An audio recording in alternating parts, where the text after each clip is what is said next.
मला चुकीचं हे वाटतंय की तुम्ही हल्ली काय करताय की जय गणेश दोस्तों, आज हम आए इस मंडल के मंडप के पास और यहाँ देखिए इनके ट्रॉली का ग्रीसिंग चालू है, नट बोल्ट लाना है. याला कंटेंट क्रिएशन नाही म्हणत. हं. आज परेलला आगमन आहे, थोड्या वेळाने जर कुर्ल्याला आगमन आहे. कुर्ल्याला का? अरुण दत्ते यांचा कारखाना कुर्ल्याला होता. बरोबर. कुर्ल्याचा राजा अरुण दत्तेंच्या कारखान्यातून सायन प्रतीक्षानगरमधून निघत होता, तर इकडे कुर्ल्याचा महाराजा परेल वर्कशॉपला हो. तिथे राजन खातून यांच्या कारखान्यातून निघत होता. म्हणजे आजच्या पिढीला तर हे माहीतच नसेल की बाबा हे असं पण त्यावेळी तसं होत असं. आम्ही फक्त फोटोग्राफी करत नव्हतो, तर त्यामधून सामाजिक उपक्रम पण राबवत होतो. तुम्ही ज्या मंडळासाठी काम करत आहात त्याच्याशी प्रामाणिकपणे काम करा. त्या मंडळांचे ऑलरेडी फॉलोअर्स आहेत, त्या मंडळांकडेच तुम्ही जर पळणार तर मग या मंडळांकडे कोण पाहणार आहे? कोणाला तरी कॉपी करायचं आणि त्याला कॉपी करत करत मग आपण ती गोष्ट वाढवत जायची. हे कुठेतरी थांबलं पाहिजे. आज त्याने ती कन्सेप्ट सोडूनच दिले. तो छान पद्धतीने आता जे काही मार्केटमध्ये लोकांना हवं आहे ते तो लोकांपर्यंत आणतोय. बरोबर. पण तुम्ही तो जे सुरुवातीला करत होता ते करायला जाता आणि ते लोकांना आता आवडत नाहीये, पावत नाहीये. लोक बोलायला लागलेत की आता बस झालं, कंटाळा आला आम्हाला त्या गोष्टीचा. तर हे करू नका. तर नमस्कार मंडळी, मी योगेश चेनवणकर. गप्पाच्या पुढच्या एपिसोडमध्ये तुमचं स्वागत आहे. तर कंटेंट क्रिएशन हे सध्या ज्या वेगळ्या मार्गावर जात आहेत त्याच्यासाठीच बोलायला काही आपण असे गप्पाचे सेगमेंट्स आणणार आहोत. त्याच्याबद्दलच एक खूप जुना असा कंटेंट क्रिएटर आपल्यासोबत आहे, ज्यांनी विश्वविनायक सारख्या पेजमध्ये काम केले, ज्यांनी मुंबईच्या गणेशोत्सवासारख्या पेजमध्येही काम केलंय. या बोलूया आपण अमित दादा कोकाटे यांच्याशी. अमित नमस्कार. नमस्कार, जय गणेश. अमित ऐक, आता जसं मी बोललेलो की कंटेंट क्रिएशन आत्ताचं, आता तू मला आठवतंय मुंबईचा गणेशोत्सव हा एक खूप मोठा पेज आहे, किंवा विश्वविनायक त्यावेळेचा एक खूप मोठा पेज होता. तर आत्ता जे चाललंय आणि त्यावेळेला एक असं एवढा मोठा पेज बरोबर काम करणं, ह्या दोन्ही कॉन्टेंट्समध्ये काय फरक वाटतं तुला? मुळात कसं आहे ना की जेव्हा मी या पेज म्हणजे या पेजच्या आकर्षणात जेव्हा मी आलो, सुरुवातीला असं होतं की ऑर्कुट हे तेव्हा फेमस होतं आणि ऑर्कुट नंतर जेव्हा फेसबुक आला, तर फेसबुक ॲपवर त्यावेळी मुंबईचा गणेशोत्सव हा जेव्हा त्यावर दिसत होता, ते दिसत असताना 10 दिवसाचा जो उत्सव आहे तो मला वर्षाचे 365 दिवस हा दिसायला लागलेला होता. तर त्यामुळे त्या गोष्टीचं आकर्षण सुरू झालेलं होतं आणि त्या आकर्षणात मग हे कोण करतं, कसं करतं हे जाणून घ्यायची खूप इच्छा होती. मग त्यावेळी मुंबईचा गणेशोत्सव टीमबरोबर काय माझी भेट कधी झाली नाही किंवा ते कोण मेंबर आहेत, कसे आहेत, काय आहेत, मला काहीच माहीत नव्हतं. मग या ह्याच्यामध्ये सुरुवातीला माझी भेट झाली अभिषेक चिटणीस यांच्याबरोबर, जे विश्वविनायक टीम तेव्हा चालवत होते, त्याचे प्रमुख होते. तर त्यांनी त्यांच्या टीमबरोबर माझी भेट घडवली. त्या टीममध्ये मग भरत पारगी, प्रसाद खेडेकर, वैभव काजरेकर, नितीश धर्माधिकारी, त्यानंतर रोहन, प्रतीक साळुंके, शार्दूल सावंत, हितेन पटेल, असे दिग्गज सर्व फोटोग्राफर्स त्यावेळी होते त्यांच्याबरोबर. आणि त्यामध्ये काही ग्राफिक डिझायनर देखील होते. म्हणजे जसं की रोहन आणि प्रसाद खेडेकर, प्रतीक साळुंके हे ग्राफिकली काम करायचे आणि अभिषेक चिटणीस अक्षर गणेश करत होते आणि त्यासोबत कधीकधी ग्राफिक आणि फोटो एडिटिंग हे काम करत होते. तर त्यावेळी या सर्व टीमबरोबर जेव्हा उत्सवाचे दिवस जसजसे जवळ यायचे तसे जे आगमन सोहळे असायचे किंवा छोट्या गणेश मूर्तींचे जे कारखाने असायचे त्या कारखान्यांमध्ये जाऊन हे जेव्हा शूट करायचे तेव्हा मी ह्यांच्यासोबत राहायचो नेहमी. मग हे कसे फोटो काढतायत, काय करतायत हे सर्व ऑब्झर्व करायचो. मग ते फोटो काढून झाल्यानंतर ते फोटो घेऊन त्यानंतर ते एडिट कसं करायचं, त्यानंतर त्याचं शेड्यूल पोस्टिंग कशी लावायची. कारण तेव्हा हे माझ्यासाठी पूर्णपणे नवं होतं, कारण मी सोशल मीडिया प्लॅटफॉर्मवर कधी जास्त ॲक्टिव्ह नव्हतो, कधी ती गोष्ट माहीत नव्हती. तर या मुलांनी सर्वांनी मला ही गोष्ट शिकवली. मग हे शिकता शिकता माझ्याकडे तर कोणत्याही प्रकारचा कॅमेरा नव्हता आणि मोबाईल जो होता तो नॉर्मल आपला त्यावेळचा मोबाईल होता सॅमसंगचा. तर या लोकांमध्ये एवढं हे होतं की म्हणजे आपल्याबरोबर आपल्या टीमचा एक मेंबर आहे, तर आपण आपला कॅमेरा ह्याला यूज करायला देऊया. मग त्यावेळी मला म्हणजे हे सर्वजण DSLR यूज करायचे. तर त्यावेळी मला अभिषेक चिटणीस यांनी स्वतःचा SLR पहिला दिलेला होता. त्या ह्याच्यामध्ये ती सेटिंग कशी करायची, म्हणजे पूर्णपणे त्याचं ॲपेचरपासून सर्व ज्या गोष्टी आहेत, ISO वगैरे कसा सेट करायचा, हे सर्व मला त्यावेळी त्यांनी शिकवलेलं होतं. आणि ते हळूहळू शिकता शिकता मग मी स्वतःचा एक नवीन कॅमेरा घेतलेला. तर कॅमेरा घेऊन मग मी पण ह्यांच्यासोबत शूट वगैरे करायचो. आणि मग तो काळ असा होता ना, की म्हणजे ना आपल्याकडे गाडी होती. जे काही अपडेट होते ते ग्रुपवर समजायचे, फेसबुकच्या मेसेज चॅट त्याच्यामध्ये, मेसेंजरमध्ये. आणि मग त्या ह्याच्यानुसार मग आज परेलला आगमन आहे, थोड्या वेळाने जर कुर्ल्याला आगमन आहे. कुर्ल्याला का? कारण त्यावेळी अरुण दत्ते यांचा कारखाना कुर्ल्याला होता. कुर्ल्याचा राजा अरुण दत्तेंच्या कारखान्यातून सायन प्रतीक्षानगरमधून निघत होता, तर इकडे कुर्ल्याचा महाराजा परेल वर्कशॉपला तिथे राजन खातून यांच्या कारखान्यातून निघत होता. म्हणजे आजच्या पिढीला तर हे माहीतच नसेल की बाबा हे असं पण त्यावेळी तसं होत होतं. पण या गोष्टी तेव्हा चालायच्या. आणि मग तेव्हा धावत पळत एक क्लिक घेण्यासाठी किंवा लोकांपर्यंत अपडेट जावी यासाठी ती एक धडपड असायची.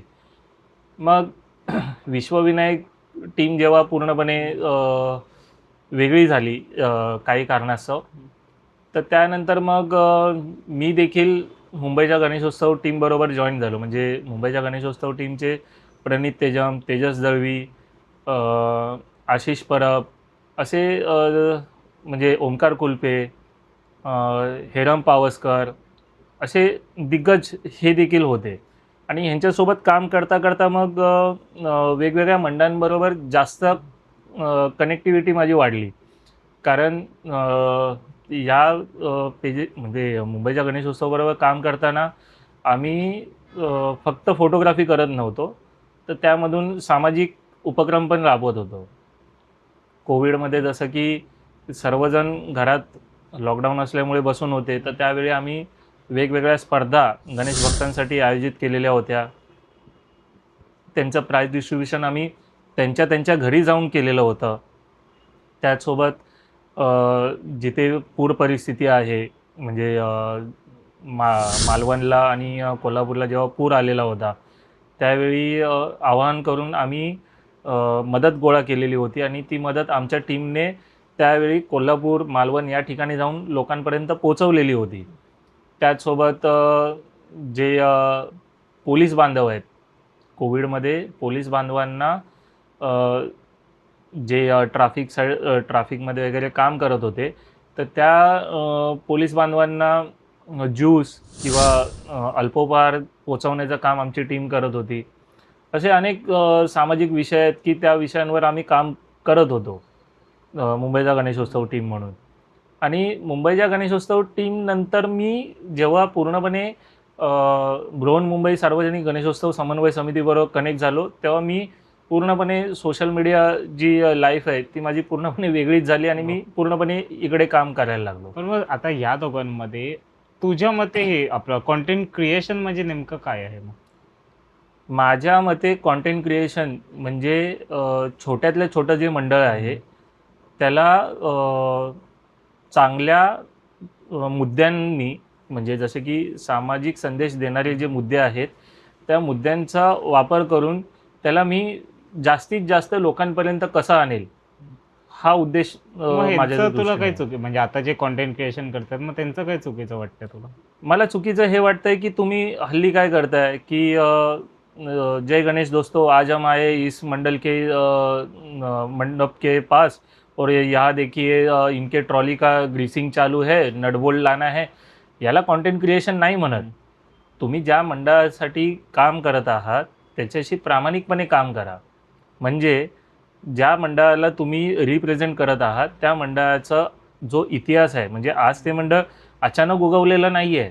गेली 20 वर्ष, 25, 40, 50 जे काही वर्ष त्यांचं असेल, त्या वर्षामध्ये त्या मंडळाने केलेली कामं आहेत. ही कामं तुम्ही लोकांपर्यंत कसे आणू शकता हे पहा. जसं की त्यांनी जर कोणत्या वर्षामध्ये सामाजिक संदेश दिलेला आहे.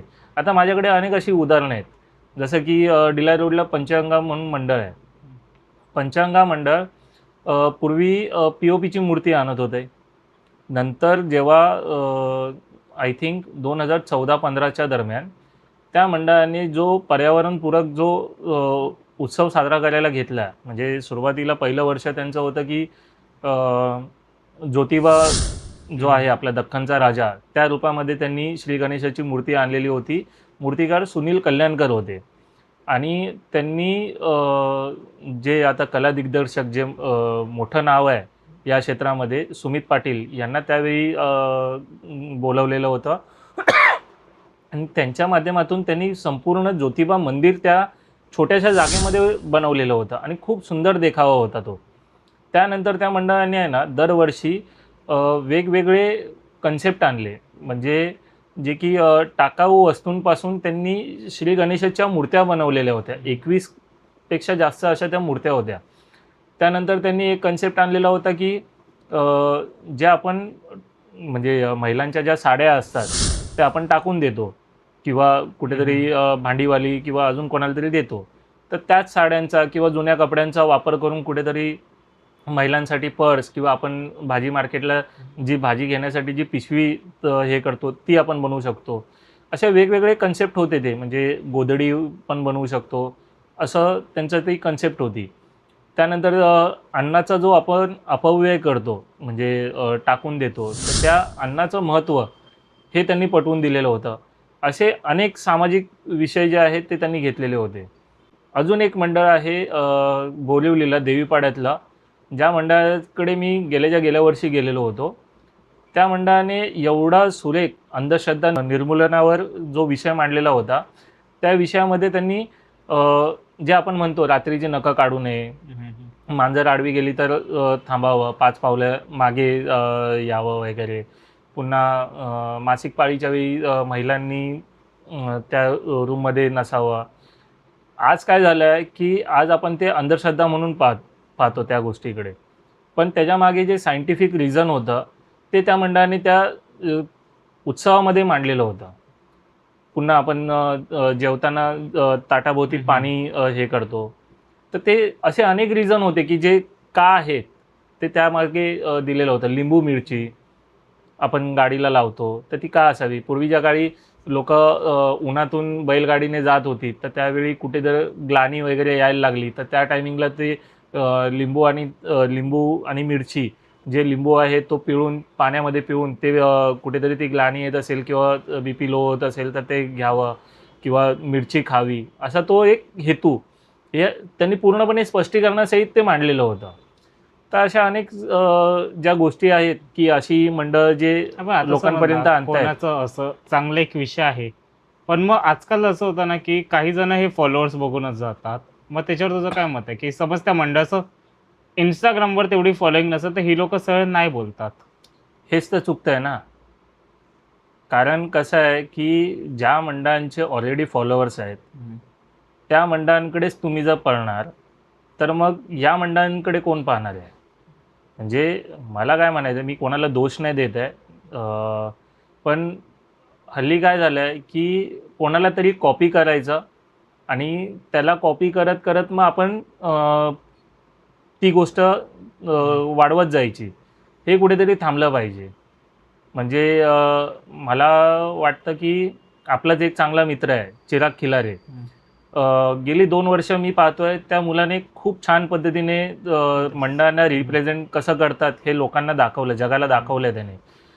पण त्याला कॉपी करण्याच्या नादात तुम्ही काय करताय, तुम्ही वेगळ्याच ठिकाणी तो विषय घेऊन जाताय. बरोबर. तर हे कुठेतरी थांबलं पाहिजे. आज त्याने ती कन्सेप्ट सोडूनच दिले. तो छान पद्धतीने आता जे काही मार्केटमध्ये लोकांना हवं आहे ते तो लोकांपर्यंत आणतोय. बरोबर. पण तुम्ही तो जे सुरुवातीला करत होता ते करायला जातं आणि ते लोकांना आता आवडत नाहीये, पावत नाहीये. लोक बोलायला लागलेत की आता बस झालं, कंटाळा आला आम्हाला त्या गोष्टीचा. तर हे करू नका, मला हे म्हणायचंय. तर मग नेमकं तुमचं त्यावेळेस मंडळावर रिलेशन्स कसं होतं? आमचं मंडळांबरोबर रिलेशन म्हणशील ना, की म्हणजे आम्ही आमच्या स्वतःच्या मंडळापेक्षा जास्त करून त्या मंडळांमध्येच राहत होतो. Yes. कारण जे प्रेम त्या म्हणजे ज्या मंडळांशी कनेक्शन झालेलं होतं, त्यांच्याबरोबर असं काही प्रेम होतं, की आम्हाला आमच्या मंडळाची कधी जाणीव करूनच दिली नाही यांनी. म्हणजे यामध्ये मी खास करून उल्लेख करेन, की उमरखाडीचा राजा या मंडळाने कधीच आम्हाला परकं असं जाणून दिलं नाही. त्यानंतर म्हणशील तर ओम तांडव मंडळ, अनिल दादा. त्यानंतर तिसरं मंडळ मी नाव घेईन फोर्टचा राजा, नयन डुमरे. त्यानंतर काळ चौकीचा महागणपती. पुन्हा नाव घेईन मी डोंगरीचा राजा. त्यानंतर चंदनवाडी मंडळ, गिरगावचा राजा. म्हणजे ह्यांच्याबरोबर जे तेव्हा कनेक्शन बनलेलं होतं ना, आम्ही आमचं मंडळ विसरून गेलेलो होतो. आम्ही त्यांच्याकडेच असायचो. पण मग ते रिलेशन्स कसे होते? फक्त गणपती पुरतं होते की नाही नाही नाही नाही नाही गणपतीपुरते असं कधीच आमचं राहिलं नाही. आजही या मंडळातले ते जे पदाधिकारी आहेत किंवा कार्यकर्ते आहेत, आजही तेवढे कनेक्ट आहेत. आमचे जे फॅमिली फंक्शन जे आहेत त्या फंक्शनला ते उपस्थित असतात. त्यांच्या घरी कधी फॅमिली फंक्शन असेल तर आम्हाला बोलवतात. म्हणजे एक फॅमिली पार्ट बोलतो ना, असं आहे हे. आणि मला तर असं वाटतं की म्हणजे प्रत्येक जो मुलगा आहे जो आज या क्षेत्रामध्ये काम करू इच्छितो, त्याने रिलेशन हे असेच बिल्ड केलेले असावे. कारण काय आहे, मला स्वतःला पर्सनली खूप अनुभव आहे या गोष्टीचा, की ज्यावेळी ज्या विभागामध्ये मला एखाद्या गोष्टीचं काम आहे किंवा एखाद्या गव्हर्मेंट मध्ये जसं की प्रशासकीय पातळीवर आपण काम करतो, तर त्या ठिकाणी कुठे जर अडचण असेल तर त्या विभागातला तो व्यक्ती आपल्यासाठी पहिला धावून येतो. तर त्यामुळे रिलेशन खरंच मेंटेन करावे या मताचा मी आहे. तर मग पण आता तू ह्याच्यामध्ये पण आहे, समन्वय समितीमध्येही आहे. तर आता काही काही वेळेला असं होतं ना, की आता समज एक दोन वेगवेगळे मतभेद पण होतात त्यावेळेला. मग त्यावेळेला त्यावेळी तू पेजचं आहे किंवा ते मंडळ, आता समज दोन वेगवेगळे मंडळ आहेत त्या विभागामधले, त्यांचेही काही वेगवेगळे मतभेद होतात. तर ते सगळं तुम्ही लोक कसे काय सांभाळत आहेत? आमचं असं असतं ना, की म्हणजे त्या ठिकाणी तो तेवढाच विषय मर्यादित ठेवावा. म्हणजे आज मी समन्वय समितीमध्ये दहीभाऊकरांसोबत जरी काम करत असेल, तरी आज माझे तेवढेच सलोख्याचे संबंध हितेशदादाबरोबर पण आहे. आणि विचारांची देवाणघेवाण ही नेहमीच असावी. म्हणजे मी फक्त या समितीमध्ये म्हणजे मी याच समितीचं काम करतोय आणि माझाच मुद्दा किती बरोबर आहे आणि तो रेटून पुढे घेऊन गेला पाहिजे असं नाही आहे माझा स्वभाव. तो देखील मेहनत करतोय, तो देखील त्याच्या परीने हितेशदादा काम करतोय. आज न्यायालयीन लढाई लढतोय, शेलार साहेबांबरोबर खांद्याला खांदा लावून उभा आहे.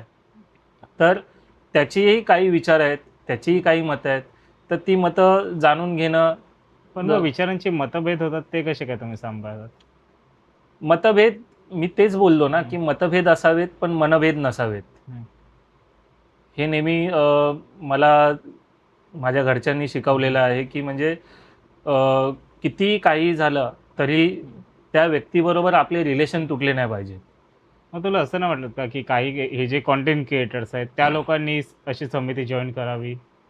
समिती जॉईन करण्यापेक्षा पहिलं एक तुम्ही क्रिएटर म्हणून छान काम करावं. जेव्हा तुम्ही एखाद्याला फॉलो करता तर तो फॉलो करत असताना तो आत्ता काय करतोय हे पाहण्यापेक्षा ते करत असताना त्याने त्यामागे घेतलेली मेहनत आहे. म्हणजे एखादा विषय जर निवडलेला आहे, हा प्रश्न मी तुला ह्याच्यासाठी विचारतोय कारण गेल्या वर्षी ज्या वेळेला न्यायालयीन लढाई होत होती तेव्हा सोशल मीडिया ही कुठे दिसलीच नव्हती. सोशल मीडिया दिसली नाही कारण आजच्या पिढीला त्या मागचं गांभीर्यच माहीत नाहीये. ज्या पद्धतीने या सगळ्या गोष्टी घडतात, म्हणजे लोकांनी तेव्हा मागी गणपतीचं विसर्जन झालं नाही म्हणून व्ह्यूज मिळवण्यासाठी किंवा फॉलोअर्स मिळवण्यासाठी तिथे जाऊन व्हिडिओज बनवल्या. हो. पण त्यानंतर ज्या मीटिंग्स झाल्या, सभा झाल्या किंवा ज्या पद्धतीने मूर्तिकार पायाला भिंगरी लावून सगळीकडे पळत होते, म्हणजे आज या मंत्र्याकडे, उद्या त्या मंत्र्याकडे, पुण्यावरून शास्त्रज्ञ आले, अभ्यासक आले, ज्या पद्धतीने सगळे मिळून काम करत होते या विषयावर, तर या कुठल्याच गोष्टीचा कुठलाच अपडेट त्यांना घ्यावासा वाटला नाही. नंतर जेव्हा नरे पार्कमध्ये सभा होती, त्या सभेच्या वेळी सगळेजण त्या व्हिडिओज काढून कट करून ते टाकत होते. तर ते त्यांचं सुरू होतं. पण त्यामागे जी मेहनत चालू होती हे कधी कोणाला पाहावीशी वाटली नाही. आणि खरंच या गोष्टीची खंत पण वाटते. भले मी एक समन्वय समितीचा पार्ट जरी असलो तरी एक गणेश भक्त म्हणून मला त्यावेळी त्या मूर्तिकारांनी आणि त्या समितीने जे काही काम केलेलं होतं त्याचा मला खरंच खूप अभिमान आहे. कारण माझं पण तोच मत होतं की अगर अजून 4 सोशल मीडिया असते, 4 जणांपर्यंत ॲटलिस्ट ते अपडेट्स, म्हणजे आता जे नको ते अपडेट भेटत आहेत त्याच्यापेक्षा हे अपडेट भेटलेले 100 पटीने चांगले होते. नाही, मी तेच बोलतोय ना योगेश, की अपडेट घेताना किंवा देताना तुमचा त्या विषयाशी अभ्यास किती आहे, तुम्ही किती त्यामागे अभ्यास केलेला आहे, हे मुळात महत्त्वाचं आहे. कारण जर तुम्ही अभ्यासपूर्ण जर बोललाच नाहीत एखाद्या विषयाला, जर ठीक आहे मी आता त्यावेळी तो लढा चालू आहे, मी आलो, मी फक्त व्हिडिओज काढल्या, पण तिथे जेव्हा बोलताना मी चुकीचं जर काय बोलून गेलो आणि चुकीची माहिती जर लोकांपर्यंत पोहोचवू लागलो तर हे घातक अजून जास्त आहे, हे अजून मोठ्या प्रमाणात घातक होणार म्हणून आहे. तर माझं मत होतं ना की मग ह्या लोकांनी पण एक कुठली तरी समिती किंवा ॲटलिस्ट समिती जॉईन नाही, पण जे माणसं आहेत त्यांच्यावर थोडंसं काहीतरी बोलून हे नाही करता आलं असतं का? ॲक्च्युली यायला पाहिजे, बट ती तेवढी मॅच्युरिटी त्या मुलांमध्ये दिसत नाही आहे अजून तरी. कारण कसं होतं, एकतर ही जी मुलं आहेत हे उत्सव जेव्हा जवळ येतो, म्हणजे मूर्तिकार जेव्हा मंडप पूजन वगैरे करतात त्यांचा, तिथून जे ॲक्टिव्ह होतात ना ते विसर्जनपर्यंत असतात. बरोबर. बाकी जो वर्षभर या विषयाला धरून ज्या काही गोष्टी होत असतात ह्या ह्याच्यामध्ये ते त्यांच्या वेगळ्या दुनियेमध्ये असतात. आज मला सांग ना, 2011-12 पासून तू काम करतोयस, जेव्हा म्हणजे मी उत्सव म्हणून पाहतो तर त्यावेळी योगेश चेंदवनकर मंडळाला माहिती नसतं, मंडळाच्या कार्यकर्त्याला, पण योगेश चेंदवनकर तिथे पोचलेला असतो. त्यामागे तुझी मेहनत किती आहे हे डेडिकेशन प्रत्येकामध्ये नसतं. आणि ते आणण्यासाठी म्हणजे मी तर म्हणेन त्यांनी तुला पहिलं फॉलो केलं पाहिजे की बाबा कशा पद्धतीने तू रिलेशन ठेवलेले ते आहे. हेच वाटतं ना की त्या लोकांना आपला एक फक्त तो फेस तिथे जायला हवा आहे. म्हणजे आता आपल्या वेळेला बघ, म्हणजे आता तरी या पॉडकास्टमुळे मी कळालंय, पण माझं हेच होतं की आपण दिसायला नको, आपलं काम तिथे आपलं काम दिसलं पाहिजे. आणि हां. फोटोवर आपला वॉटरमार्क जास्त तेव्हा असायचा, म्हणजे Yes. चेहऱ्यापेक्षा नाव, बरोबर. हे आपण पाहत होतो. ते हल्ली होत नाहीये. आता हल्ली काय झालंय की मंडळाला सांगतात की बाबा तुम्ही एखादी व्हिडिओ बनवा, ती व्हिडिओ आम्हाला पाठवा, आम्ही ती कोलॅब म्हणून टाकू. कोलॅब म्हणून टाकत असताना त्याच्यावर कुठेतरी स्वतःच्या पेजचा लोगो चिपकवा आणि ते कोलॅबरेशनमध्ये कारण टाकून मला द्या. आठवतंय ना, आपण भले त्यावेळेला, आता समज मी मुंबई गणपती, तू विश्वविनायक मधला त्यावेळेला होता, आपण एकमेकांचे फोटोज पण त्यावेळेला घ्यायचं नाही. तू हवं तर 100 ठिकाणी एक वेळ फिरा आपण, पण कधी असं हे नाही केलेलं. तीच गोष्ट महत्वाची आहे ना, की एकमेकांचे फोटोज किंवा हे कॉपी करावे लागू नये. आपल्याकडे स्वतःचा पर्सनल डेटा असावा, यासाठी ती मेहनत होती, यासाठी ती जिद्द होती की बाबा माझ्या पेजवर पण हा फोटो गेला पाहिजे या मंडळाचा. त्यासाठी ती धावपळ होती, ती हल्ली होताना दिसत नाही. हल्ली इझी झाले की तो घरी बसणार, मंडळाला सांगणार की आम्हाला हा फोटो द्या, आम्ही सगळ्यात पहिलं एक्सक्लुझिव्ह आम्ही हा फोटो टाकू, फर्स्ट लुक म्हणून ते टाकू, असंच ते सर्व सुरू आहे. फर्स्ट लुकचं नाव आलंच आहे. तर आता हे बघ, माझ्यासाठी फर्स्ट लुक म्हणून मी 2 मंडळांचं नाव घेतो. कारण एक लालबागचा राजा सोडला तर, कारण तिथे तो पडदा ओपन होतो तेव्हाच तो दिसतो, पण 2 मंडळांचे नाव तर मी घेतोच फर्स्ट लुकसाठी. ते म्हणजे सर्वात प्रथम तर अखिल चंदनवाडी गोड गणपती आपला, आणि दुसरं म्हणजे 7 रस्त्याची माऊली. ह्यांचा फर्स्ट फुल लुक असाच भारी येतो. ते अख्खे दोन्ही पण एक देव एक देवी, हे अख्खे सजून त्यांचा तो पहिला लुक बाहेर येतो. तर कुठेतरी तुला असं नाही वाटत का, की ह्या 2 मंडळांकडून त्या लोकांनी काहीतरी शिकायला हवं? सात रस्त्याच्या माऊलीचा मी एक कार्यकर्ता म्हणून सेवक म्हणून मी सांगेन, जेव्हा आम्ही सात रस्त्याची माऊली अ, ती आमच्या इथे बनते. त्यानंतर आम्ही तिला कलर करण्यासाठी, रंगकामासाठी विशालदादा कडे घेऊन जातो आणि तिथूनच तिचा शृंगार होतो आणि मग नंतर आम्ही आगमनाचं ठिकाण ठरवून त्या ठिकाणावरून आम्ही आगमन करतो. पण जेव्हा ती पूर्ण शृंगार होत असते, त्यावेळी आमचे जे सोशल मीडिया टीम जे प्रमुख आहेत, म्हणजे शुभम जाधव, ज्यांना चिकलू म्हणून सर्वजण ओळखतात.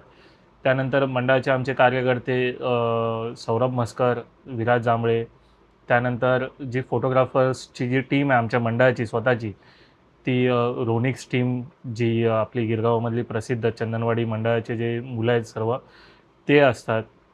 त्यानंतर यशेश पटेल, साई वावळ, रोहित आपला सोलंकी, निकुंज खोरावा, त्यानंतर रोहन धमाळ, त्याचसोबत असे पराग हतीम, अवनीत होडे, म्हणजे हे मंडळाचे आता कार्यकर्ते झालेत आमच्या सात रस्त्याच्या माऊलीचे. हे सर्वजण त्या रात्री पूर्ण रात्रभर शूट करतात. पण सर्वांसाठी नियम एकच आहे की मंडळाची पहिली पोस्ट जाणार, त्यानंतरच तुमच्या ज्या काही पोस्ट असतील त्या अर्ध्या एक तासानंतर बाहेर येतील. आणि आम्हाला अभिमान आहे, आम्हाला की बाबा असे कार्यकर्ते, असे सर्व लोक आम्हाला कनेक्ट झालेले आहेत की जे मंडळाचा शब्द कधी खाली पडून देत नाहीत. आणि त्या पद्धतीने ते मंडळाची जेव्हा फर्स्ट लुकवाली पोस्ट पडते त्याच्यानंतरच ते लोक त्यांच्या पोस्ट सोशल मीडियावर टाकतात ते. तर असं सात रस्त्याच्या माऊलीचं काम आहे. चंदनवाडी मंडळाचं जर तू विचारशील तर चंदनवाडी मंडळात देखील तीच आपुलकी, तोच प्रेम, तीच भावना आहे सर्व फोटोग्राफर्समध्ये. कारण जोपर्यंत चंदनवाडी मंडळाचा तो गोड गणपती पूर्णपणे सजला जात नाही तोपर्यंत त्याचा फोटोच घेऊ शकत नाही. आणि तो सजल्यानंतर तो जो त्याचं जे रूप आहे, जे आपण म्हणजे काय म्हणतो की डोळ्यात साठवण्यासारखं असतं, ते वेगळंच असतं. तर त्यामुळे त्यांचाही जो शब्द आहे तो पाळला जातो आणि त्याला ती साथ दिली जाते. पण आता ह्या सगळ्यांचं तू नाव घेतलं, आता माऊलींच्या याच्यावर बोलतो. तर ही सगळं किंवा तू स्वतःही, तू पहिल्यापासून माऊलीमध्ये नव्हतास ज्यावेळेला मंडळाची स्थापना झाली. तर मला सांग ना, की आता जसे हे पेजमधून आले किंवा कुठून आलात तुम्ही, आणि हे सगळे एकत्र कसे काय तुम्ही जमवलात? सात रस्त्याच्या माऊलीचं म्हणजे सांगायचं झालं तर माझ्या आयुष्याला जी कलाटणी दिली ती माऊलीमुळेच. कारण माऊलीचं 50वं वर्ष होऊन गेलेलं, आय थिंक 52-53 वर्ष होतं. त्या वर्षी मी मंडळाला कनेक्ट झालो. मला तिथे घेऊन जाणारा व्यक्ती म्हणजे ओमकार कुलपे. आणि त्यावेळी मंडळाशी कनेक्ट झालो. कनेक्ट म्हणजे काय की जायचो, पाया पडायचो, एक 15-20 मिनटं तिथे थांबायचो. असं एक पहिले 2-3 वर्ष झाली. त्यानंतर जेव्हा मी स्वतः कॅमेरा घेतलेला होता, कॅमेरा घेतल्यानंतर मी जेव्हा माऊलीची फोटोग्राफी करायला लागलो, तर ती करता करता मग मंडळाचे जे मानद सचिव आहेत आशिषदादा नरे, यांच्या संपर्कात आलो. त्यांना मी माझे फोटोज वगैरे दाखवले, त्यांना आवडले. त्यानंतर मग ती बॉन्डिंग तयार झाली आणि ती तयार झाल्यानंतर आता तो म्हणजे आशिषदा आणि माझी बॉन्डिंग अशी आहे की तो माझा मोठा भाऊ आहे, तो माझा सल्लागार आहे, अशा पद्धतीचं आमच्या दोघांचं नातं आहे. त्याच्या सख्ख्या भावाप्रमाणे तो मला वागवतो. आणि ही गोष्ट करत असताना माऊलीच्या बद्दल आज म्हणजे तिथले कार्यकर्ते जे आहेत सर्व, ते मला कधी चाळीच्या बाहेरचा व्यक्ती म्हणून कधीच हे करत नाही. म्हणजे तिथे जी त्यांना वागणूक आहे तीच वागणूक मला आहे. आणि आज मी हक्काने सांगतो की सात रस्त्याची माऊली हे माझं मंडळ आहे, हे अभिमानाने मी सांगतो. कारण आज या ठिकाणी माऊलीसोबत काम करत असताना तिला हवी असणारी गोष्ट किंवा तिच्याबरोबर जे लोक जी कनेक्ट करताना जे संबंध निर्माण झालेले आहेत प्रत्येकाशी, ते आज सांगू शकत नाही मी. खूप वेगळ्या पद्धतीने मला तिचा अनुभव आहे. म्हणजे मी तेच बोललो ना, की ज्यावेळेला आता ते एवढं फेमस झाली आहे ती माऊली, तो अगदी त्यावेळेपासून होता ज्यावेळेला ते इतकं हे नव्हतं त्याच्यामध्ये. पण आता लोकं बघितलं ना, की लोकांचं एवढं हे झालं ना, की फक्त तिचा तो कुठून तरी फर्स्ट लूक आणा, टाका. मग तुला असं नाही वाटत आहे, की काही जणं हे काही मंडळांचे जे मोठे मंडळ आहेत, त्यांच्या फक्त व्ह्यूजच्या मागे राहतात? आता जर तसं बघशील ना, तर सात रस्त्याच्या माऊलीला हं, जे शृंगार वगैरे जो घडवला हं, जातो किंवा तिचं जे रूप सजवलं जातं, ते सर्व पाहण्यासाठी लोकांनी यावं असं माझं मत आहे. हं, कारण तिथे पण येऊन लोक ज्या पद्धतीने लालबागच्या राजाच्या समोर गेल्यावर त्याला हं, हं, नजरेत साठवण्याऐवजी त्याला म्हणजे कॅमेरामध्ये साठवण्याचा जो प्रयत्न असतो, तोच प्रयत्न सात रस्त्याच्या माऊलीच्या ठिकाणी हं, होतो. कारण प्रत्येकाला तिच्याबरोबर एक फोटो हवा असतो. हं, तर माझं हेच म्हणणं आहे, की म्हणजे तिच्याबरोबर फोटो काढून स्टोरी टाकणं किंवा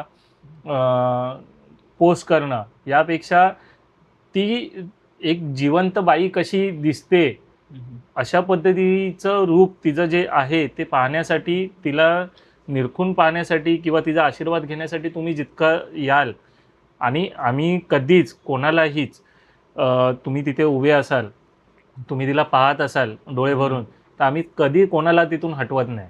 हं. आम्ही उलट त्यांच्यासाठी एक वेगळी जागा करून देतो, की तुम्ही इथे उभे राहा आणि इथून तिला पाहत राहा. कोणीही सांगेल, जे माऊलीला पाहायला येतात ना, ते कोणीही सांगेल, की आम्ही कधीच त्यांना हटवत नाही. कारण ती वर्षभर नाही आहे, ती 9 दिवसच आहे. तर खूप म्हणजे लोकं अशी आहेत, की राजस्थान, गुजरात, मध्य प्रदेश या ठिकाणाहून तिला पाहायला येतात. तर त्यांना आम्ही तिथे म्हणजे यावर्षी तर कर्नाटकमधून पण आलेले होते, फक्त तिला पाहण्यासाठी. तर आम्ही त्या लोकांची तशी व्यवस्था करतो, त्यांना ती नजरेत साठवून कसा घेता येईल, या दृष्टीने आम्ही पाहतो. बरं माझा पण एक बंगलोरमधला मित्र आलेला ना, त्याचंही तेच मत होतं, की म्हणजे त्याचा मुंबईला येण्याच्या आधीचा मी फक्त तुला एक हे सांगतो. त्याला फक्त ना मोठे मूर्त्या, मोठे देवी, वेगवेगळे देवी म्हणजे वेगवेगळ्या ह्याच्यावर बसले ना ते. त्याला काय बोललो माहिती आहे, "तू सगळं बघ. शेवटी फक्त आपण माऊलीला जाऊया." सगळं त्याला दाखवलं. अगदी मोठे हरणावर ह्याच्यावर त्याच्यात जेवढे काही होते ते सगळे दाखवले. इथे आलो. तो मित्र विसर्जनाला परत आला. कारण विसर्जनाला यावर्षी पाऊस खूप होता. तो तरी नाही काही आहे मला परत तिथे जायचंय. मला बघायचंय परत ते. कारण म्हणजे ते ते म्हणजे कारण ते कुठेतरी ते तिच्यासाठी आपण केलेली एक पण मग तुला बोलतो ना. असं नाही वाटत आहे, की बाहेरची लोकं किंवा बाहेरची जे इन्फ्लुएन्सर्स आहेत त्यांना जास्त हे वाटतंय ॲज कंपेअर टू आपल्या इकडचे? कसं आहे ना योगेश, की लोकांची जी मानसिकता आहे ना, ती आपण बदलू शकत नाही. हं, आपण त्यांना सजेस्ट करू शकतो. आपण त्यांना सल्ला देऊ शकतो. हं, पण तो ऐकणं न ऐकणं हा प्रत्येकाचा हं, विचारांचा भाग आहे. तर मी तुझ्या माध्यमातून त्या सर्वांना हेच सांगेन, की अ, तुम्ही फॉलोवर्स आणि जे व्ह्यूज आहेत त्याच्यामागे न बघता तुम्हाला लोकांमध्ये काय जनजागृती करता येईल तुमच्या हं, माध्यमातून हे पहा. कारण मी आज जेव्हा समन्वय हं, समितीमध्ये काम करतो, तर काम करत असताना आज अनेक प्रश्न आहेत बाहेर. ते प्रश्न तुम्ही तुमच्या माध्यमातून कसे आणू शकता? जेणेकरून व्हिडिओजच्या माध्यमातून जर ती गोष्ट प्रशासनापर्यंत किंवा सरकारपर्यंत जर पोहोचत असेल, तर त्याच्यावर जर सोल्युशन निघालं, तर तो हं. कुठेतरी आपल्या उत्सवासाठी एक हातभार लागल्यासारखा प्रकार आहे. तर ते करायला बघा. आता समितीचं नाव घेतलंस आहे, तर एक प्रश्न त्याच्यावरच विचारतो, की आता समिती आणि मूर्तिकार ह्यांच्यामध्ये तू बोलतोस ना, एक मधला भाग म्हणजे तो तू होतोयस सगळ्यांना कोऑर्डिनेट करून व अगदी आपण गेल्या आठवड्यात अरुणदादांकडे गेलेलो. त्या पण सगळ्यात पहिला प्रश्न तू तेच विचारला, की तुमची मूर्ती बाहेर कशी जाणार? एवढी झाडं आहेत. मग त्यांनी तुझ्याकडे थोडीशी ती मदतीची हे मागितलेलीच. मग तुझं आणि मूर्तिकारांचं रिलेशन किंवा समन्वय समितीचा अमित कोकाटेचा आणि मूर्तिकारांचं रिलेशन कसे आहेत? मुळात जेवढे मूर्तिकार आहेत, हं, या मूर्तिकारांना मी लहानपणापासून पाहतच आलेलो आहे. म्हणजे मी घडत असताना जे प्रत्येकाबरोबर रिलेशन माझे जे बनलेले आहेत, मग अरुणदादा असेल किंवा रेश्माताई असेल, शिवाई आर्ट्सचे प्रथमेश घाडगे आहेत, कलागंधचे सिद्धेश दिघोळे आहेत, निलेश विधाते, पोहेकर, राजू शिंदे, कृणाल पाटील, म्हणजे जेवढे मूर्तिकार, राजन झाड, राजन झाड तर माझ्या बिल्डिंग खालीच मूर्त्या बनवत असल्यामुळे हो. लहानपणापासून त्यांच्या कारखान्यामध्ये जाऊन त्यांना मदत करणं वगैरे किंवा आवड म्हणून काहीतरी करत राहणं तिथे, हे आमचं लहानपणापासून गोष्ट होतच आलेली आहे. आणि त्याच गोष्टीमुळे कुठेतरी मूर्तिकारांबद्दलची एक रिस्पेक्ट, एक प्रेम राजन झाड यांच्या कारखान्यामुळे ही वाढत राहिलेली आहे. म्हणजे त्यांची बाजू मूर्तिकारांची, म्हणजे त्यांना जी मेहनत करावी लागते 3 ते 4 महिने आधीपासून त्यांना मंडप घालून त्या तात्या सोडवण्यापासून, POP फेटण्यापासून, पहिले मातीचं एक साचा बनवून त्याच्यावर डाय बनवणं फायबरची, ही जी मेहनत आहे ही सर्व पाहत आलेलो आहे. त्यामुळे ह्या मूर्तिकारांबद्दल नेहमीच एक रिस्पेक्ट राहिलेला आहे आणि त्याच्यानुसार ते त्यांच्याबरोबर काम करण्याची आवड निर्माण झालेली आहे. आणि आज जेव्हा म्हणजे काय म्हणतो आपण की एखाद्या मूर्तिकाराला येणारी अडचण, त्यांच्यावर समित्या बऱ्याच आहेत, म्हणजे जशी तोंडवळकरांची समिती होती, आता प्रशांतदादाची समिती आहे किंवा इतर ज्या समित्या आहेत त्या अनेक समित्या आहेत त्यांच्यासाठी काम करायला. पण कुठेतरी आपल्याकडून त्यांच्यासाठी एक सेवा किंवा एक मदत जी घडली पाहिजे, जी कोणाच्या लक्षात येत नाही, कारण ते त्यांच्या व्यापात असतात. प्रत्येक मंडळाची मूर्ती घडत असताना ती वेळेत कशी दिली जाईल किंवा त्यासाठी काही गोष्टी कमी पडत असतील तर त्या अरेंज करणं वगैरे, हे सर्व त्यांचा तो गोंधळ असतो. त्या गोंधळात ते बिझी असतात. पण शेवटच्या क्षणाला जेव्हा ती मूर्ती बाहेर येणार आहे, तर त्या बाहेर येताना त्या मूर्तीला कुठे सिग्नलचे पोल आडवे येत आहेत का, त्या आगमन मार्गावर कुठे स्पीड ब्रेकर आहेत का, खड्डे आहेत का, जे ब्रिज आहेत त्या ब्रिज मधून जे खाली पाणी पडतं आहे, लिकेज आहेत, तर ते लिकेजेस काढून घेणं, ज्या केबल्स येत आहेत आडव्या त्या कुठेतरी कट करणं किंवा वर अजून जास्त उंचीवर घेऊन जाणं, ह्या सर्व गोष्टींचा अभ्यास करून त्या प्रशासनाकडे मांडण्याचं काम समन्वय समितीच्या माध्यमातून दहीभाऊकरांच्या नेतृत्वाखाली मी करत असतो. पण आता जसं आता कॉन्टेंट क्रिएशनचंच बोललं, तर आता काही काही वेळेला ना आपले गणपती अडकतात पण, कारण परेल साईडला वायर्स खूप आहेत. तर अशा वेळेला मी आता बघितलंय त्यांची मदत करण्यापेक्षा त्या लोकांचं तो फक्त कॉन्टेंटच बघतात की गणपती स्टक अंडर वायर किंवा गणपती स्टक अंडर ब्रिज. आणि गेल्या वर्षी तर इतके व्हिडिओज बघितलेले, तर त्या लोकांना काय सांगशील? मला हेच म्हणायचं आहे की तुम्ही शेवटच्या मोमेंटला ती गोष्ट करू नका. ही जर तुम्ही गोष्ट आधी निदर्शनास आणून दिली तर आपण त्या प्रशासकीय अधिकाऱ्यांसोबत आधीच चर्चा करून त्यांच्याकडून ते काम करून घेऊ शकतो. आणि प्रशासकीय अधिकारी हे काय आपले दुश्मन नाहीत, ते उलट आपल्यासाठी सदैव तत्पर असतात. आणि मी जेव्हा जेव्हा त्यांच्याशी बोललेलो आहे त्यांच्याकडून ते काम करून घेतलेलं आहे. आणि खरंच त्यांचं सहकार्य खूप मोलाचं आहे या संदर्भात. फक्त काय की तुम्हाला ते निदर्शनास आणून द्यावं लागतं की या ठिकाणी ही अडचण आहे. बऱ्याच वेळा काय होतं की प्रशासकीय अधिकाऱ्यांकडून किंवा कर्मचाऱ्यांकडून आगमनाचा मार्ग हा त्यांच्यासाठी विरुद्ध दिशेचा असतो, म्हणजे ज्या दिशेने सरळ गाड्या जात असतात तो वाला असतो. पण मूर्तीची उंची जर जास्त असेल आणि ती लालबागला श्रॉफ बिल्डिंगच्या इथून जर पास होणार नसेल ब्रिज खालून, तर सर्वजण विरुद्ध दिशेने मूर्त्या घेऊन येतात. विरुद्ध दिशेने मूर्त्या आणल्यामुळे काय होतं की या बाजूच्या वायरी किंवा सिग्नल किंवा लाईटचे पोल हे काढलेले नसतात, त्यांना कोणताही अंदाज नसतो. तर ह्याची माहिती ती मूर्तिकारांनी सर्वात आधी द्यायला पाहिजे की बाबा माझी मूर्ती 25 फुटापेक्षा जास्त आहे. कारण तो जो ब्रिजची जी हाईट म्हणशील ही जमिनीपासून एक 25 फुटावर आहे, 24.5 ते 25 फुटावर आहे. आणि तेवढ्या उंचीच्या आतल्या ज्या मूर्त्या आहेत ह्या पास होतात, पण त्याच्यापेक्षा वर असतील तर त्या पास होत नाहीत. आणि त्या ह्याच्यामुळे ते प्रिकॉशन घेणं गरजेचं आहे. आपण आता काय काय वेळेला समज ना, आता एक आपण लालबागचा सिग्नल बघितला तर तिथे हे पण झालं, डांबरीकरण पण झालंय, तर आता थोडासा वरतीही भाग गेला. हो, म्हणूनच म्हटलं ना की पूर्वी ती 25 फुटाची होती, आता ती 24.5-24 फुटावर आलेली आहे. तर त्यामुळे तिथे मधला जो पोर्शन आहे तिथे तो उंचवटा झाला आणि बाकी दोन्ही साईडला तो घसाड झालेली आहे. तर त्यामुळे या गोष्टीचा पण अभ्यास करणं गरजेचं आहे. कारण मी तिथेच बोललो ना, आता मग समज ना ह्याच्यासाठीच तर मी तुला बोलतो ना की समज तुमचे काही असे भाग असते किंवा कुठल्याही दोन्ही, आता जे आता मी सध्या 2 समितीचं बोलतो, अखिल असेल किंवा ही बृहन्मुंबईची, मग त्याचे एक तुम्ही कधी असं हे का नाही केलं की तुम्ही लोकांनी सोशल मीडियाचा एक असा ग्रुप करावा? मुळात सोशल मीडियाचा ग्रुप करण्यासारखं आज बघशील तर जवळपास 1000 एक ग्रुप आहेत उत्सवाशी रिलेटेड. आणि या ग्रुपमध्ये काय होतं की प्रत्येकजण माझ्या पेजवर आज ही पोस्ट पडली म्हणून ते त्याच्यामध्ये टाकत राहतात. म्हणजे मी माझ्या पेजला आज अमुक अमुक मंडळाने रील कोलॅब केलेली आहे त्याची लिंक तिथे टाकत राहतात. नाही तर शुभप्रभात, शुभरात्र हेच मेसेज त्याच्यामध्ये येत राहतात. कोण आपल्या मंडळाची त्याच्यामध्ये टी शर्ट विक्री, इतिहास घडणार, ह्या अशा पोस्ट म्हणजे टाकत राहतात. पोरांना ऐकणार, राडा होणार, हे त्याच्यामध्ये टाकत राहतात. त्याच्यामुळे जो महत्त्वाचा विषय आहे, महत्त्वाची गोष्ट आहे ती कुठेतरी वर निघून जाते, कळलं. त्यामुळे आम्ही त्या गोष्टी करत नाही. आणि बृहन्मुंबई सार्वजनिक गणेशोत्सव समन्वय समितीचे ग्रुप आहेत, त्या ह्याच्यामध्ये त्या त्या विभागातली ती मुलं त्यांच्या ज्या काही अडचणी असतात ते तिथे मांडत असतात आणि त्या ह्याच्यावर काम करतात.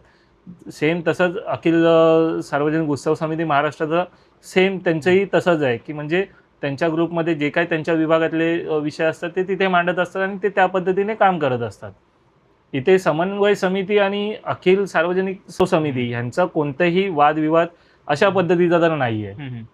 हां, म्हणजे माझं मी तेच होतं. आता समज हे जे हे करतात ना, की अपडेट्स हे ते, मग त्या लोकांनी असे पण काही अपडेट्स दिले, की इथे असं-असं हा प्रॉब्लेम आम्हाला होतो आहे. मग त्या लोकांना ॲज अ कंटेंट क्रिएटर त्या लोकांना ही गोष्ट का नाही सुचत? म्हणूनच तर आपण रविवारी एक बैठक बोलवली त्यांची, की जेणेकरून त्यांना ह्या सर्व गोष्टींचं मार्गदर्शन करायचं आहे. त्यांना याबद्दलची माहिती द्यायची आहे की तुम्ही तुमच्या माध्यमातून कसा बदल घडवू शकता, या संदर्भात त्यांना गाईड करायचं आहे. पण मग आता हे तू बोलतोयस, तुला काय वाटतं, की किती जण येतील ह्याच्यामध्ये? येणारे येतील, ज्यांना खरंच आपल्या उत्सवाबद्दल जाण आहे किंवा काहीतरी वेगळं करण्याची इच्छा आहे ते येतील. आता जसं हे आहेच विषय, तर अजून एक ह्या वर्षीचा एक विषय होता तो म्हणजे गणपती आगमनाचा. गेल्या वर्षी दोन्ही साईडचे रस्ते बंद केलेले, परेल ते चिंचपोकी साईडचे किंवा अगदी गणसंकुचितपर्यंत तरी. पण यावेळेला हा ब्रिज बंद आहे आपला. प्रभादेवीचा जो ब्रिज आहे एल्फिस्टनचा तो बंद आहे. आणि मग तुला कंटेंट क्रिएटर्सला काय सांगशील, जे अगदी दोन्ही साईडला ती लोकं रस्ता ब्लॉक करून असतात. आणि गेल्या वर्षी तर मला आठवतंय गणपतीच्या वेळेला एक जण बोललेलं, की आम्हाला एक संडे भेटतो इथे यायला, तर तेव्हा पण आम्हाला फोटो काढायला देत नाही पोलीस. माझ्या प्रश्न म्हणजे तुझ्या प्रश्नातच माझं उत्तर तू दिलेलं आहेस. आज जर म्हणशील एल्फिस्टनचा ब्रिज जो बंद म्हणजे अटल सेतूला जोडण्यासाठी जे काम चालू आहे त्यानुसार आत्ता जर या क्षणाला तू लोअर परेलला जाशील तर लोअर परेल तुला आत्ता पूर्णपणे पॅक दिसेल. जिथे मी 2 मिनिटात तो रस्ता क्रॉस करतो म्हणजे ब्रिज क्रॉस करतो, आज जेव्हा एल्फिस्टनचं काम चालू झालं आहे तेव्हापासून मी आत्ता जर तिथे गेलो तर मी पाऊण तास त्या ब्रिजवरून पुढे जाऊ शकत नाही, एवढी तिथे ट्रॅफिक आहे. काल मी स्वतः त्या ट्रॅफिकमध्ये होतो. आता विषय कसा आहे या सगळ्यामध्ये की गणसंकुलमध्ये जवळपास राजन झाड, शिवाई आर्ट्स, निखिल खातू, परत छोटे जे कारखाने आहेत ते आकाश सिरमल, सिद्धेश मिसाळ वगैरे वगैरे असे अनेक मूर्तिकार तिथे आहेत. ज्या दिवशी म्हणजे ज्यावेळी आगमनाची डेट जवळ येईल, जे शनिवार रविवार असतील त्या ह्याच्यामध्ये जर समज गणसंकुलमधून 40 मूर्त्या त्या दिवसातून बाहेर पडणार असतील, त्या बाहेर पडत असताना त्याच्यासोबत करोडवरून जी येणारी ट्रॅफिक आहे किंवा गाड्या आहेत त्या पास कशा होणार आहेत. ठीक आहे, चल आपण पकडलं की बाबा एक मूर्ती बाहेर पडली, त्यानंतर अर्धा तास आपण कोणाला येऊ दिलेलं नाही कारखान्यातून बाहेर. पण कारखान्यात जाण्यासाठी ज्या मूर्त्या घेण्यासाठी ज्या ट्रॉल्या घेऊन आलेल्या आहेत किंवा ट्रक घेऊन आलेले आहेत त्यांचं काय, बरोबर. असे अनेक सारे प्रश्न आहेत की ह्या याच्यावर प्रशासनाने, वाहतूक पोलीस विभागाने काम करणं गरजेचं आहे. नाही, पण आता समज आता गेल्या वर्षी मी बघितलेलं गणसंकुलच्या बाहेरच पोलीस हे प्रचंड मेहनत करत होते तिथे, पण तेवढं लोकांचा सपोर्ट भेटत नव्हता. त्याचं एक रिझन म्हणजे मूर्ती बाहेर येण्याच्या त्या जो हे उडतात पेपर ब्लास्ट आणि ते सगळं होतात, ते हे करण्यासाठी अख्ख्या क्रिएटर्सनी समोरच रस्त्यावर थांबलेले ह्याला मी दोष मंडळांना देईन. कळलं. कारण मंडळांचं कसं आहे की तुमचं मंडळ आहे अंधेरी विभागात किंवा तुमचं मंडळ आहे घाटकोपर किंवा अजून कुठल्या तरी बाहेरच्या विभागामध्ये. ठीक आहे, तुम्ही मूर्ती घेण्यासाठी कुठे येत आहेत? करोड विभागामध्ये येत. बरोबर. करोडला आल्यानंतर तुम्ही प्रत्येकाने कॉम्पिटिशन ठेवलेली आहे, फोटोग्राफी स्पर्धा किंवा रील स्पर्धा वगैरे ठेवलेली आहे. तुम्ही हे ठेवलेलं असताना तुमची मूर्ती बाहेर येत असताना तुम्हाला तो एक शॉट हवा आहे, फर्स्ट लुक टाईप जो शॉट हवा आहे, तो कॅप्चर करण्यासाठी ती मुलं तिथे आलेली आहेत. पण त्या ह्याच्यामध्ये तुम्हाला या गोष्टीचं भान नाही की ऑलरेडी तिकडे किती ट्रॅफिक झालेली आहे. ते ट्रॅफिक लोअर परेलला पण खाली गेलेलं आहे, ते ट्रॅफिक इकडे डिलाय रोडला देखील गेलेलं आहे. तुमच्या मंडळासोबत डिलाय रोड विभागामध्ये जवळपास 24 ते 25 मंडळं आहेत की ज्यांचा पण उत्सव आहे. त्या ठिकाणी देखील त्या मंडळांचे आगमन आहेत. या सर्व प्रकारामुळे त्या विभागातल्या त्या 24-25 मंडळातल्या मंडळांना आगमन करूनच देत नाहीत. मग त्यांचा उत्सव नाही आहे का? बरोबर. ज्या पद्धतीने तिथे जर आज पाहायला गेलास तर BMCची जी पार्किंग आहे ती पार्किंग पूर्णपणे भरलेली आहे. बरोबर. तिथे तर सेकंड हँड गाड्या विक्रीसाठी तिथे हे चाललेलं आहे, म्हणजे ती पार्किंग अडवून सगळ्या ठेवलेले आहेत. म्हणजे असे जे काही विषय आहेत ते विषय का तुम्ही आणत नाही आहात? पण परत या सगळ्या आगमनामुळे आता जसं तू बोललासच की जे स्थानिक मंडळ आहे त्यांनाच प्रॉब्लेम होत आहे. म्हणजे अगदी परेलचे 4 मंडळ मी फक्त तुला बोलतो, लक्ष्मी कॉटेज, त्याच्यानंतर जेठाबाई, त्याच्यानंतर पोस्ट गल्ली आणि हा परळचा महाराजा कृष्णनगर. कृष्णनगर. हां, तर हेच जे 4 जेठाबाई कृष्णनगर जुनं नाव बोललो मी. तर हे जे 4 गणपती आहेत त्यांचं तर तेवढंच आगमन आहे. म्हणजे आता परेल वर्कशॉप ते इथपर्यंत. मग काय काय वेळेला त्या लोकांनाही तिथे थांबायला भेटत नाही जस्ट बिकॉज हे आगमनामध्ये तेवढं हे झालेलं असतं पोलिसांना. आता त्याला ऑप्शनच नाही ना, कारण मूर्तिकारांना जर मूर्त्या घडवण्यासाठी जर तो स्पॉट दिला जातोय तर त्याला काहीच करू शकत नाही. आणि दुसरी गोष्ट मी आवाहन करेन मंडळांना की कारखान्यातून मूर्ती बाहेर आल्यानंतर तिथून वादन करण्यापेक्षा तुमचा जो विभाग आहे त्या विभागात जाऊन तुम्ही वादन करा. आता आपल्याकडे काय झालं आहे की गुजरातच्या ज्या मूर्त्या आहेत त्यांचं इथून आगमन, म्हणजे त्यांच्या पोस्टच तशा असतात किंवा परेल वर्कशॉपमधून आगमन सोहळा, किती 4 ढोल पथक, त्यानंतर ड्रम सेट, ह्या त्या सगळं त्याच्यामध्ये असतं. अरे पण तुमच्या या नादामध्ये इकडचे जे स्थानिक मंडळ आहेत त्यांना किती त्रास आहे तो. बरोबर. आता हे वादन करत तर तुम्ही सुरतला जाणार नाही आहात. बरोबर. तुम्ही इथेच वादन करण्यात फोटोग्राफर्स या व्हिडिओग्राफर्स यांनी शूट करावं म्हणून तुम्ही हे सगळं करताय. पण त्या नादामध्ये इथले जे स्थानिक मंडळ आहेत, म्हणजे अभिदनगरचा राजा झाला, अभिदनगरचा गणराज झाला, काळचौकीचा महागणपती, परेलचे ही जी 4 मंडळ बोललास तू, नरेपाकचा आपला गणपती झाला, म्हणजे या मंडळांच्या आगमनाचं काय, डिलाय रोड विभागातली मंडळं झाली, ही मंडळं नाही आहेत का? बरोबर. ह्यांना त्यांचा आनंद व्यक्त करण्यासाठी कधी मिळणार आहे या नादात? कारण तेच झालं ना. आता मला पण एक आठवतंय की गेल्या वर्षी परळची देवी होती ना कामगार मैदानाची, तिचं हे होतं 75वं वर्ष होतं. त्या लोकांना आहे ना असं गोल फिरून हे करायचं होतं. त्यांचा जो वर्गणीचा पट्टा होता, मग आपला तो पेट्रोल पंप आहे ना तिथून ते फिरून येणार होते. पण एवढा तिथे गोंधळ झालेला त्या ह्याच्यामध्ये की त्यांना डायरेक्टली आतमध्ये म्हणजे जो बाटाच्या इथून आहे ना तिथूनच जायला सांगितलेलं.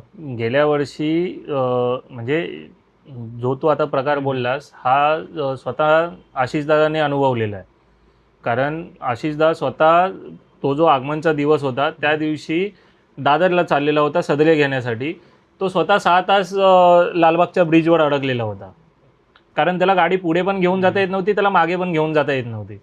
या ह्याच्यामध्ये पोलीस प्रशासनाने कुठेतरी वाहतुकीचं नियोजन करणं गरजेचं आहे. जेव्हा आम्ही त्यांना काही मार्गदर्शन करायला जातो तर त्यावेळी ते थोडंसं आम्ही लोकांच्या, त्यांनी हा जो रोडच बंद केलेला त्याच्यावर तुझं काय मत होतं? रोड बंद करण्यापेक्षा माझं हेच म्हणणं आहे की रोड बंद करताना तो जो ब्रिज आहे जो राणीबागच्या इथे सुरू होतो, एक तर तिथून तरी बंद करा, अन्यथा त्या ब्रिजवरून पुढे आणल्यानंतर ब्रिज जिथे उतरतो तिथून तुम्ही एक लेन, जशी आता परेलच्या ब्रिजचं काम चालू होतं त्यावेळी त्यांनी सेकंड लेन वन साईड ह्याच्यातून दोन्ही गाड्यांचं हे केलेलं होतं.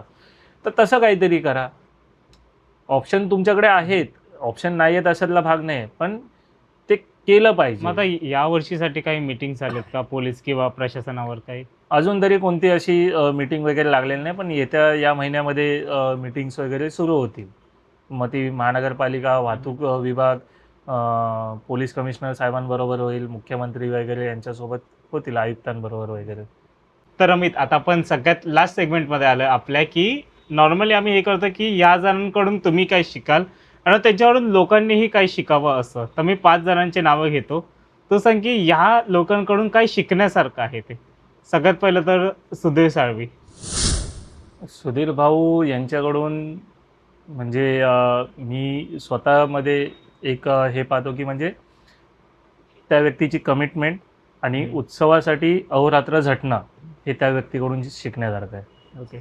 अमन दळवी. अमनदादाकडून भाषेवर प्रभुत्व असणं गरजेचं आहे. त्याचं जे वक्तृत्व आहे, तो जे जागेवर जी शब्दरचना करतो हे शिकण्यासारखं आहे. त्याच्यानंतर नरेश दैबावकर. ॲडव्होकेट नरेश दैबावकर यांच्याकडून एखाद्या विषयाला तडीस घेऊन जाणं किंवा त्या विषयाचा अभ्यास करून त्याचं प्रशासकीय पद्धतीने किंवा शासकीय पद्धतीने शब्दरचना करून ती मांडणं हे त्यांच्याकडून शिकेल. त्याच्यानंतर आशिष नरे. आशिष दादाकडून म्हणजे छोट्यातल्या छोट्या कार्यकर्त्यापासून मोठ्यातल्या मोठ्या कार्यकर्त्यापर्यंत प्रत्येकाला कसं जपावं हे त्याच्याकडून शिकेल. आता शेवटचं हितेश जाधव. हितेश दादा कडून शिकण्यासारखं हे आहे की एखादा विषय उत्सवासंबंधितला एखादा विषय शेवटच्या क्षणापर्यंत घेऊन जाण्यासाठी, मग त्यामध्ये हार असू दे, जीत असू दे किंवा काहीही असू दे, ती शेवटपर्यंत मी कशी घेऊन जाईन आणि त्या विषयाला आपण काय म्हणतो की त्यावर सोल्युशन कसं निघेल हे त्याच्याकडून शिकण्यासारखं आहे. ओके. तर झाले आपले 5. तर आता कसं वाटलं तुला आणि कंपॅरेटिव्हली फर्स्ट सीझन आणि सेकंड सीझन तुला बोलून कसं वाटलं इथे? मला खूप छान वाटलं, कारण गेल्या वर्षी जे फर्स्ट सीझन होता त्या वर्षी तू फक्त कॉन्ट्रोवर्सीच्या मागे लागलेला होतास. यावर्षी हा तुझ्यातला खूप एक मोठा बदल आहे की तुला या माध्यमातून लोकांपर्यंत काय चांगलं मेसेज जाईल हे तू सांगण्याचा प्रयत्न करतोयस. हा तुझ्यातला बदल मला खास करून आवडला. माझ्याकडून, आमच्या समन्वय समितीकडून, आमच्या मित्रपरिवाराकडून, मुंबई गणपती टीम तसेच योगेश चेनवनकर यांना खूप साऱ्या शुभेच्छा. तुमच्या माध्यमातून समाजातील वेगवेगळ्या तळागाळातील जे विषय असतील त्यांना नेहमीच समाज माध्यमाच्या स्वरूपात लोकांपर्यंत येऊ देत आणि वेगवेगळ्या विषयांना हाताळण्याची तुमच्यामध्ये जी कला आहे ती बाकी जे नवीन जी लोक आहेत त्यांच्यापर्यंत पण पोचण्याचा तुम्ही माध्यम बना, हीच मी प्रार्थना करतो. आपण संडेला हे होईल, संडेची ती तू जी मीटिंग ठेवली आहेस कंटेंट क्रिएटर्सवाल्यांची, त्याच्यामध्येही बघूया काय बोलतंय ते. आणि तुम्ही मला फक्त एक जाता सांग ना की ती असेल कुठे? ती परेल वर्कशॉपला असेल आणि ती सायंकाळीच असेल, म्हणजे 8:30च्या दरम्यान, 8-8:30च्या दरम्यान त्या दरम्यान असेल. तेव्हा सर्व जुने क्रिएटर्स जे आहेत ते, फोटोग्राफर्स आणि वेगवेगळ्या पेजेसचे जे संबंधित मुलं आहेत हे सर्वजण एकत्र येऊन आपण चर्चा करायची आहे. आपला उत्सव कुठेतरी भरकटू नये. आपल्या जी मुंबईच्या उत्सवाची ओळख आहे, म्हणजे परंपरा, परत भावना ज्या उत्सवाबद्दलच्या आहेत त्या कुठेतरी वेगळ्या मार्गावर न जाता कुठेतरी ते योग्य ट्रॅकवर याव्या. जे पूर्वीपासून आपल्याकडे चालत आलेले आहे तेच पुढे आपण कसं काय घेऊन जावं आणि त्याच्यामध्ये अजून छान पद्धतीने कसे बदल घडवू हेच आपण त्या माध्यमातून नवीन मुलांना सांगणार आहोत. ओके. तर या सगळ्यांनी आपण पण वाट बघूया रविवारची. तर तुम्हाला ही व्हिडिओ कशी वाटली ही पण तुम्ही कमेंट करून सांगा आणि असे अजून कोणाचे एपिसोड्स तुम्हाला बघायला आवडेल तेही सांगा. चॅनलवर नवीन असेल तर चॅनलला सबस्क्राईब करायला विसरू नका. मी भेटतो पुढच्या अशा एपिसोडमध्ये. इतकं बोलून मी आपली रजा घेतो. जय हिंद, जय महाराष्ट्र आणि गणपती बाप्पा मोरया.